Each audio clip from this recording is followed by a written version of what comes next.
On the scene, on the story. News 9 starts now. Good afternoon. We're following a couple of big developing stories right now. Right now, the verdict is in the Burt Franklin trial. And later, new information about the suspects involved in a wild chase with troopers. But first, this breaking news. Jim Gardner and Bob Mills Sky News 9 overhead a horrible crash. This near Northwest 36 on the Kilpatrick Turnpike. Jim, this is a bad one.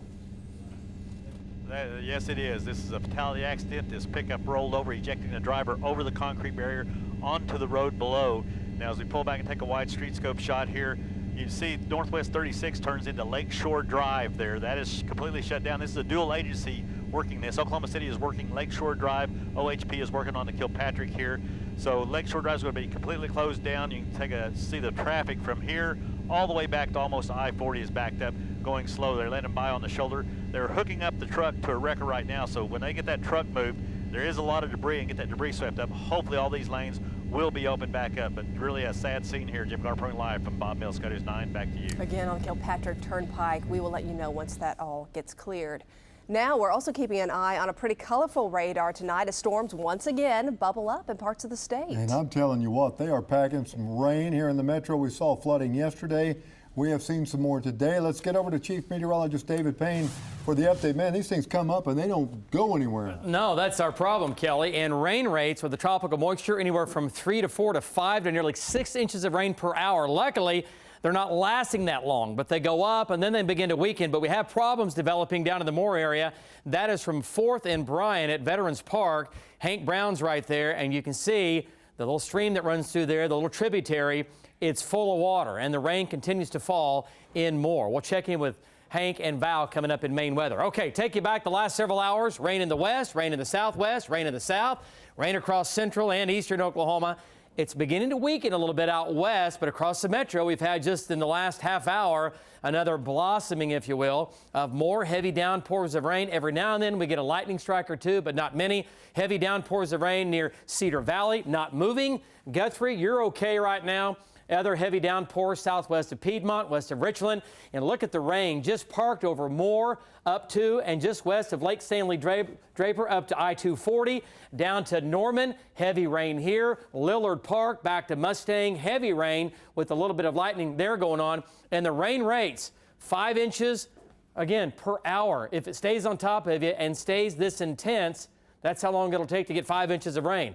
4 inches and more. 4 inches of rain in Moore. Wow, how about that? 4 inches of rain in Moore. That's why Hank is where he is, and that's why he's looking at that flooding developing. We'll check in with the trackers, folks. We need to dry out, and I found some dry weather on the night. It's coming up. Guys, back to you. All right, David. Well, a Tulsa dentist is already known in jail as a baby murderer, but he learned his fate for sure within the last hour. Burt Franklin was charged for the 2016 death of a toddler and another charge for soliciting a hit on the child's mother. News 9 crime tracker Jennifer Pierce has been at the courthouse for the whole trial. And Jen, the jury's reached a decision. That is right, Amanda. The jury came back with a guilty verdict for the first-degree murder charge and guilty of soliciting murder. Now, the jury had to carefully review evidence presented in both cases presented against Franklin. The jury on the Burt Franklin murder and murder solicitation trial has sat through 2 weeks of detailed witness testimony. At the heart of the trial is the 2016 abuse killing of 19-month-old Lincoln Lewis, the child of Franklin's girlfriend, Roxanne Randall. The jury had to decide if the dentist willfully and violently threw the child to the ground or kicked him in the head, leading to a deadly head injury. They also had to decide if Franklin arranged to have someone kill his girlfriend. Prosecutors say Franklin's murder trial was approaching and he wanted the baby's mother out of the picture.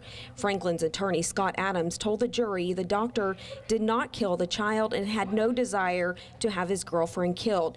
He urged the jury to let Dr. Franklin go home. Instead, he'll do life in prison. Murder in the first degree, we, the jury and panel and sworn in the above entitled cause, do upon our oaths find as follows. Defendant is guilty, fixed punishment set at life without the possibility of parole. The jury's verdict of life without parole and life on top of that. I anticipate we will ask Judge Strong to stack those sentences together. Mr. Franklin does not ever need to be released again.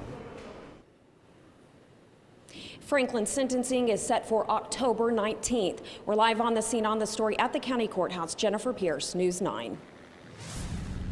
Oh, he lost it. He lost it. He lost it. Boy, incredible video you'll see only here on News 9. Jim Gardner, Bob Mills, Sky News 9. We're up on top as a high-speed chase ended with that shocking crash. Suspects led troopers and officers from southwest Oklahoma City out close to Yukon, where they lost control near Southwest 44th and Cimarron Road. And tonight we're learning those suspects have connections to a crime in Ohio. Our News 9's Kaylee Bourgeois joins us live with the new details tonight. Kaylee? Yeah, Amanda and Kelly, this was really something. Investigators say the car belongs to a stabbing victim, and the two suspects inside are accused of killing him. Authorities confirmed troopers began pursuing Joshua Hahn and Philip Hahn Tucker in South OKC today. The suspects led police through the metro, reaching speeds of over 100 miles per hour until they finally crashed into a fence in Yukon. Hahn and Hahn Tucker are suspected of stabbing a man to death in Ohio yesterday before taking off with his car. OHP says they began following them when cell phone technology gave away their location. A piece of evidence was thrown out the window at some point before the car crashed. The two suspects were taken to the hospital. Joshua Hahn, the driver, is in critical condition now, and Philip Hahn Tucker was taken to the Oklahoma County Jail. We're still trying to determine whether they threw a weapon out of the vehicle. We did get information that there was something thrown from the vehicle. I'm not sure whether it was a weapon or what. Coming up tonight on News 9 at 6, we'll show you more of that video you'll only see on News 9, plus some details we just received about what'll happen in the rest of this investigation with Ohio authorities. On the scene on the story at OHP, Kaylee Bourgeois, News 9. All right, Kaylee, now Oklahoma politics. Democratic candidate for Governor Drew Edmondson outlined his plan for education spending if he is elected. He also got the endorsement of a political heavyweight in the state. But no surprise, his rival for the governor's office is not impressed. News 9's Aaron Brilbeck covering the Capitol for us. Yeah, Edmondson outlined an aggressive plan to increase school spending. It includes about $300 million in tax increases.